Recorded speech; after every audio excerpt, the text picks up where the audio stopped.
الله وبركاته نحمده ونصلي على رسوله الكريم أما بعد. அன்பான பெரியோர்களே, ஜமாத்தார்களே, அல்லாஹ்வின் கிருபையால் ஃபஜ்ருடைய தொழுகையை இமாம் ஜமாஅத்தோடு தொழுதுவிட்டு குர்ஆனுடைய ஆயத்துகளின் அர்த்தங்களையும் விளக்கங்களையும் தெரிந்து கொள்வதற்காக நாம் எல்லாம் அமர்ந்திருக்கிறோம். ரப்பு சுப்ஹானஹு வ தஆலா நம்முடைய எல்லா அமல்களையும் பரிபூர்ணமாக குறையில்லாமல் நிறைவாக கபூல் செய்வானாக. ஆமீன்.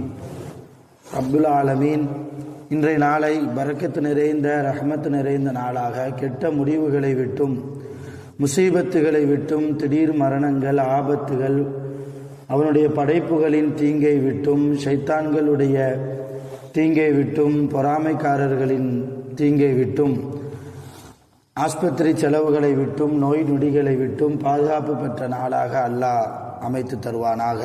ஆமீன். சங்கையானவர்களே, நமக்கெல்லாம் தெரிந்த மிக பிரபலியமான சூரா குல் ஹுவல்லாஹு அஹத். ஒரு சஹாபி இருந்தார். தொழுகையில் அல்ஹம்து சூராவுக்கு பின்னால் துணை சூறா ஓதணும். அவர் எந்த துணை சூறா ஓதுனாலும் அந்த துணை சூறாவுக்கு பின்னால் இந்த குல் ஹுவல்லாஹு சூறாவையும் சேர்த்துக்கொள்வார். அப்படி ஒரு சஹாபி இருந்தார். இதை மற்ற சஹாபிகள் தெரிந்து கொண்டதும் நபி ஸல்லல்லாஹு அலைஹி வஸல்லம் அவரிடத்தில் போய் சொன்னாங்க, யா ரசூலல்லாஹ், இந்த மாதிரி ஒரு தோழர் தொழுகையில தக்பீர் கட்டுறார், அல்ஹம்து சூரா ஓதுறார், துணை சூரா ஓதுறார். துணை சூரா ஓதி முடித்ததற்கு பின்னால் ருக்குவுக்கு தான் போகணும். ஆனால் அவர் இரண்டாவது துணை சூறாவாக குல் ஹுவல்லாஹு சூராவை ஓதுகிறார். இத ஃபர்லு தொழுகையா இருந்தால் 2 ரக்காயத்திலையும் ஓதுறார், அல்லது சுன்னத் தொழுகை நஃபில் தொழுகையாக இருந்தால் 4 ரக்காயத்திலையும் ஓதுறார் குல் ஹுவல்லாஹு சூராவை துணை சூறாவுக்கு பின்னால். அவர் கூப்பிட்டு, ஏதாவது நீங்க சொல்லக்கூடாதா என்று சஹாபாக்கள் வந்து சொன்னபோது ரசூலுல்லாஹ் அந்த சஹாபியை கூப்பிட்டு கேட்டாங்க, இந்த மாதிரி உங்களை பற்றி சொல்கிறாங்களே, இது உண்மைதானா? ஆமாம், எந்த சூறா ஓதுனாலும் குல் ஹுவல்லாஹு சூறா ஓதத்தான் செய்வேன். ஏன்பா அப்படி ஓதுற? அல்ஹம்து சூறாவுக்கு பின்னால் துணை சூறா ஏதாவது ஒரு சூறா ஓதிட்டு ருக்குவுக்கு போயிடலாமே. எவ்வளோ பெரிய சூறா ஓதினாலும் அதுக்கப்புறம் குல் ஹுவல்லாஹு சூறா ஓதிட்டு தான் ருக்குவுக்கு போறியே, ஏன், எதற்காக? இந்த சஹாபி சொன்னார், நான் அந்த சூறாவை ரொம்ப விரும்புகிறேன் யா ரசூலல்லாஹ்ன்னார். எனக்கு அந்த சூறா ரொம்ப பிடிக்கும். குல் ஹுவல்லாஹு அஹத் என்கிற சூறா எனக்கு ரொம்ப பிடிக்கும். அதனால என் தொழுகையில் எந்த துணை சூறா ஓதுனாலும் குல் ஹுவல்லாஹு சூறா ஓதாமல் நான் தொழுதம்னா எனக்கு தொழுத மாதிரியே இல்லை.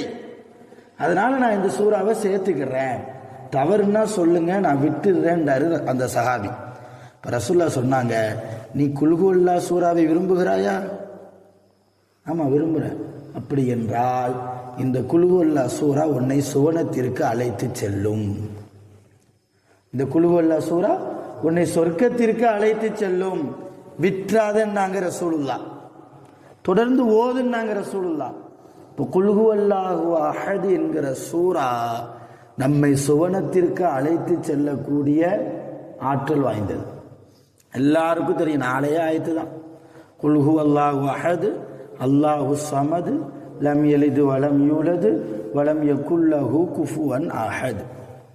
ரசூலுல்லாஹ் இன்னொரு ஹதீஸ்ல சொன்னாங்க, யார் இந்த குல் ஹுவல்லாஹு அஹத் என்கிற சூறாவை 3 முறை ஓதுவாரோ குர்ஆனில் 10 ஜுஸு ஓதிய நன்மை கிடைக்கும். 10 ஜுஸு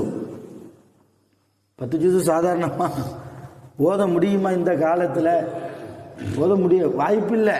அவ்வளவோ உலக நெருக்கடியில், பொருளாதார நெருக்கடியில் நாம் மாட்டி இருக்கிறோம். அப்படி இருக்கிற போது குர்ஆனுக்கு நேரம் கொடுக்கறதே இல்லை. எங்கிருந்து போய் 10 ஜுஸு ஓதுறது?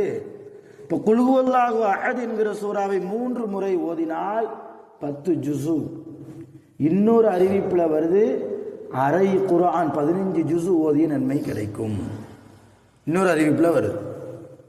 இப்போ நன்மைகளை வாரி வாரி வழங்கக்கூடிய அற்புதமான 4 ஆயத்துகளை கொண்ட சூரா, எல்லோருக்கும் மனனமான சூரா குல் ஹுவல்லாஹு அஹத்.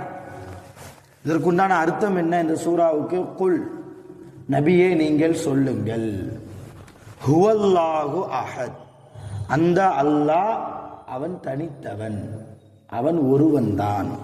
அல்லாஹ் 2 பேர் 3 பேர் 4 பேர்லாம் கிடையாது. வானத்துக்கு ஒரு அல்லாஹ், பூமிக்கு ஒரு அல்லாஹ், மலைக்கு ஒரு அல்லாஹ், கடலுக்கு ஒரு அல்லாஹ், திடலுக்கு ஒரு அல்லாஹ், ரிசுக்கு என்று ஒரு அல்லாஹ், எல்லா படைப்புகளுக்கும் ஒரே அல்லாஹ் தான். நமக்கு ஒரே கடவுள் தான். அதற்கு ஒரு கடவுள், இதற்கு ஒரு கடவுள் என்று அல்ல. இதைத்தான் அல்லாஹ் நபியை பார்த்து சொல்லுகிறான், குல், நபியை நீங்க சொல்லுங்க, ஹுவல்லாஹு அஹத், அந்த அல்லாஹ் ஒருவன் தான், அவன் தனித்தவன். அல்லாஹு சமது, அவன் தேவையற்றவன், அவனுக்கு எந்த தேவையும் கிடையாது.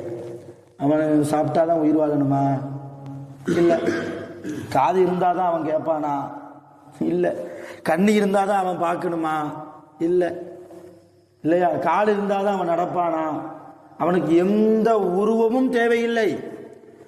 அவனுக்கு மனைவியும் தேவையில்லை, பிள்ளைகளும் தேவையில்லை. அதைத்தான் அடுத்த ஆயத்தில் அல்லாஹ் சொல்கிறான், லம் எலிது வலம் யூலத், அவன் யாரையும் பெறவும் இல்லை, யாராலும் பெறப்படவும் இல்லை. யாருக்கு பிள்ளையாகவும் அல்லாஹ் இல்லை, யாரும் அல்லாஹ்வுக்கு பிள்ளையாகவும் இல்லை. கிறிஸ்தவர்கள் ஈசா அலைஹிஸ்ஸலாம் அவர்களை அல்லாஹ்வுக்கு குழந்தை என்கிறார்கள் இல்லையா? தேவரின் குமாரர். அவர்களுடைய கொள்கை, அதை நம்ம விமர்சிப்பதற்காக அல்ல. ஆனால் உண்மையிலே இஸ்லாமிய மார்க்கத்தினுடைய கொள்கை என்னவென்றால், அல்லாஹ்வுக்கு குழந்தை கிடையாது, அல்லாஹ்வுக்கு மனைவி பிள்ளைகள் கிடையாது, அல்லாஹ்வுக்கு பெற்றோர்களும் கிடையாது, யாரும் இல்லாத தனித்தவன் அவன். அவன் எப்படி உருவாகினான் தெரியாது. அவனை பற்றி யோசிக்க வேண்டிய அவசியம் நமக்கு கிடையாது. அவனுடைய வல்லமை என்ன, அவனுடைய சக்தி என்ன, அவனுடைய ஆற்றல் என்ன. பேசுகிறேன் என்றால் நானாவாக பேசுகிறேன், அல்லாஹ் பேச வைக்கிறான். இங்கே நீங்க கேட்கிறீர்கள் என்றால் நீங்களாகவா கேட்கிறீர்கள்? அல்லாஹ் கேட்க வைக்கிறான். உடலுக்குள்ளே எத்தனை மிஷின்கள், நம்ம உடம்புக்குள்ளேயே எத்தனை மிஷின்கள். பிறந்ததிலிருந்து மௌத்தாகிற வரைக்கும் ஒரு மனிதனுடைய இதயம் துடித்து கொண்டே இருக்கிறது, ரெஸ்டே கிடையாதே, இல்லையா? இல்லை, ஒரு அரை மணி நேரம் நான் ரெஸ்ட் எடுக்க போறேன்ட்டு எதையும் சொல்லிச்சுன்னு வைங்க, என்ன ஆகும் நிலைமை? இப்போ அதை துடிக்க வைப்பது யார்? எவ்வளவோ சாப்பிடுகிறோம், ஜீரணமாக வைப்பது யார்? யோசிக்கிறோம், நடக்கிறோம், ஓடுகிறோம், உலகத்தில் பல்வேறு பகுதிகளுக்கு செல்கிறோம், நிறைய விஷயங்களை பார்க்கிறோம், யோசிக்கிறோம். யோசிக்கிற திறனை கொடுத்தது யார்? எல்லாம் அல்லாஹ், எல்லாம் அல்லாஹ். அப்படிப்பட்ட அல்லாஹ் தேவையற்றவன், அவனுக்கு எதுவுமே தேவையில்லை, அவனுக்கு எதுவுமே தேவையில்லை. அவனுக்கு ஏதாவது ஒரு தேவை என்று ஏதாவது நாம் வைத்தால் அல்லாஹ்வுக்கு இணை வைக்கிறோம் என்று அர்த்தம். அல்லாஹ்வை முழுமையா விளங்கலைன்னு அர்த்தம். அல்லாஹ் தனக்கு சொன்ன இலக்கணத்தை மீறிட்டோம்னு அர்த்தம். பெருமையான பெருமக்களே, அல்லாஹ் அறிவுக்கு அப்பாற்பட்டவர், அறிவுக்கு அப்பாற்ப. நமக்கு கை இருந்தால் தான் பிடிக்க முடியும், ஆனால் அல்லாஹ் பிடிக்கிறான். இன்ன பத்துஷ ரப்பிக லஷதீத், குர்ஆன் அல்லாஹ் சொல்றான் 30வது ஜுஸுல, அஸ்ஸமாஇ தாத்தில் புரூஜ் என்கிற சூறால சொல்றான், உங்களுடைய ரப்பினுடைய பிடி மிக கடுமையா இருக்குங்கிறான். பிடினா என்ன? கையை வச்சு பிடிப்பான்னு அர்த்தம், தண்டனை என்று அர்த்தம். இப்போ அல்லாஹ் நாளை கியாமத்தில் சூரத்து 29வது ஜுஸ்ல காஃப் என்கிற சூறாவில் ஒரு ஆயத்து வரும். நரகத்தில் அல்லாஹ் எல்லா நரகவாசிகளையும் போட்டுருவானா, போட்டு கேட்பானா, ஹலிம் தலஅத்தி, நரகத்திட்ட கேட்பானா அல்லாஹ், ஹலிம் தலஅத்தி, வயிறு நிரம்பிட்டியான்னு கேட்பானா. எல்லா நரகவாசிகளையும் பாவிகளையும் கொண்டு வந்து உன்கிட்ட போட்டேன், வயிறு ஃபுல்லாயிருச்சா? அப்போ அந்த நரகம் கேட்குமா அல்லாட்ட, ஹல்மி மசீத், இன்னும் யாராவது இருந்தால் போடேன், ஹல்மி மசீத், இன்னும் யாராவது இருக்காங்களா அனுப்பிவிடேன், நரகம் சொல்லுமா. இப்போ கடைசியில் எல்லா பாவிகளையும் போட்டதற்கு பின்னாலையும் நரகம் இன்னும் கொஞ்சம் ஆள் கேட்கிற போது, அப்போ அல்லாஹ் அந்த நேரத்தில் தன்னுடைய காலை எடுத்து நரகத்தில் வைப்பான். அல்லாஹ்வுடைய கால் நரகத்தில் இருப்பதை கண்ட நரகம், யா அல்லாஹ் போதும், இனிமேல் எனக்கு யாரும் தேவையில்லை என்று சொல்லும் என்று இந்த ஆயத்திற்கு விளக்க உரையில ஹதீசுகள் வருகிறது. இப்ப அல்லாஹ்வுடைய காலை வைப்பான் என்றால் அல்லாஹ்க்கு கால் இருக்கிறது என்று அர்த்தம் வைப்பதா? அப்படியே அர்த்தம் வைப்பது? இப்ப இதற்கு நிறைய விளக்கம் இருக்கிறது. நான் தொட்டு தொட்டு சில விஷயங்களை உங்களுடைய யோசனைக்கு தந்துவிட்டு அதற்கு பதில் சொல்லாமலேயே போகிறேன். இன்ஷா அல்லாஹ் அது சம்பந்தமான ஆயத்துகள் வருகிற போது நாம் அங்கே பேசுவதற்கு இருக்கிறோம். அதனால் இப்பவுமே பதில் சொல்லாமல் இருக்கிறேன். அருமையான பெருமக்களே, என்ன விளங்கணும்? அல்லாஹ் அறிவுக்கு அப்பாற்பட்டவன். அவனால் முடியாதது எதுவுமே இல்லை. அவனுக்கு இது தேவை அது தேவை என்று எந்த தேவைகளையும் நாம் வைக்கக்கூடாது. அவனுக்கு மனைவி இருந்தால்தான் முடியும், அவனுக்கு பெற்றோர்கள் இருந்தால்தான் முடியும். அவன் சாப்பிடாம எப்படி இருப்பான்? அல்லாஹ் அரிசி மேல உட்கார்ந்துருக்கான். அரிசி மேல உட்கார்ந்துருக்கான் நம்மளே மாதிரி பித்தட்டை வச்சு உட்கார்ந்துருக்கான்னு அர்த்தமா? சம்பளம் போட்டு உட்கார்ந்துருக்கான்னு அர்த்தமா? அப்படி அல்ல. அரிசியிலே ஆட்சி செய்கிறான் என்று விளக்கம். இன்றைக்கு நிறைய முஸ்லிம்கள் அல்லாவுக்கே உருவம் கொடுத்து, அல்லாவுக்கு கை இருக்குன்னா நம்மளே மாதிரி கை இல்லை, ஆனா கை இருக்கு. அல்லாஹ் கண் இல்லாம எப்படி ஒரு ஆள் பார்க்க முடியும்? இன்னஹு ஹுவஸ் ஸமீஉல் பஸீர். அல்லாஹ் பார்க்கக்கூடியவன் கேட்கக்கூடியவன் என்று சொல்கிறானே, காது இல்லாமல் எப்படி கேட்க முடியும்? அப்ப எனவே அல்லாவுக்கு காது இருக்கு கண் இருக்கு என்றெல்லாம் சொல்லி அல்லாவுக்கே உருவம் கொடுக்கக்கூடிய முஸ்லிம்கள் வாழக்கூடிய காலத்தில் நாம் வாழ்கிறோம். ஆனால் உண்மையில் அல்லாஹ் உருவமற்றவன். எந்த உருவமும் அல்லாஹ் கொடுக்கூடாது. அல்லாஹு ஸமத். அடுத்த ஆயத்தில் அல்லாஹ் சொல்கிறான், லம் யலித் வலம் யூலத். யாரையும் பெறவும் இல்லை, யாராலும் பெறப்படவும் இல்லை. கடைசியாக 4வது வசனத்தில் அல்லாஹ் சொல்கிறான், வலம் யகுல் லஹு குஃபுவன் அஹத். அவனுக்கு யாரும் இணையாக வர முடியாது. அவனுக்கு எந்த ஒரு துணையும் இல்லை. அவனுக்கு எந்த ஒரு துணையும் இல்லை. யாராவது ஒருவர் அல்லாஹ்வுக்கு இணையாக வைத்து விட்டால் நாம் இணை வைத்து விட்டோம் என்று அர்த்தம். அல்லாஹ்வுக்கு நம்ம பேச்சு வழக்கிலேயே நிறைய அப்படி வருதுங்க. பேச்சு வழக்கில் நம்ம அல்லாஹ்வுக்கு இணை தான் வைக்கிறோம். ஆனால் நமக்கு தெரிஞ்சு வைக்கிறது இல்லை, தெரியாமல் வைக்கிறோம். எப்படி தெரியுமா? நோயை கொடுக்கறது யாரு? நோயை கொடுக்கறது யாருங்க? அல்லாஹ் தான். நோய்க்கு நிவாரணம் கொடுக்கறது யாரு? அதுவும் அல்லாஹ் தான். காய்ச்சல் வந்துருச்சுன்னு வைங்க, ஒரு வாரம் நல்லா படுத்தது, காய்ச்சல் கடுமையாக இருக்குது, 2-3 டாக்டர்கிட்ட போகிறோம், மெடிக்கலில் போய் மாத்திரை போடுறோம், சரியாகலை. கடைசியில் 4வதாக ஒரு டாக்டர்கிட்ட போய் பார்க்குறோம், சரி ஆயிடுச்சு. என்ன சொல்லுவோம்?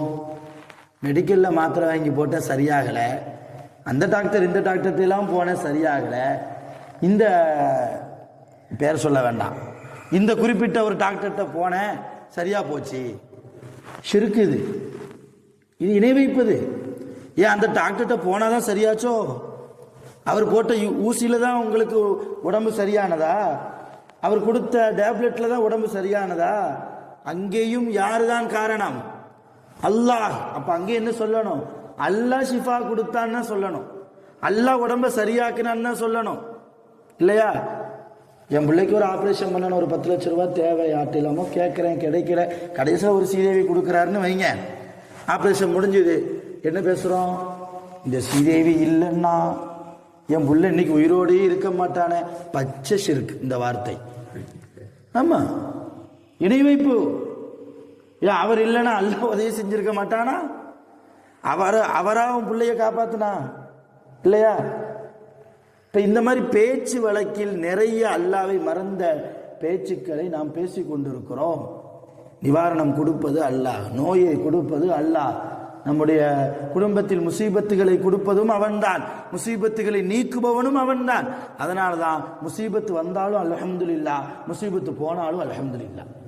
எல்லா நேரமும் அல்லாஹ்வுடைய சிந்தனையிலே பேச்சில் கூட அல்லாஹ்வுக்கு இணை வைக்கிற வார்த்தைகளை நாம் என்ன செய்யக்கூடாது? சொல்லிடக்கூடாது.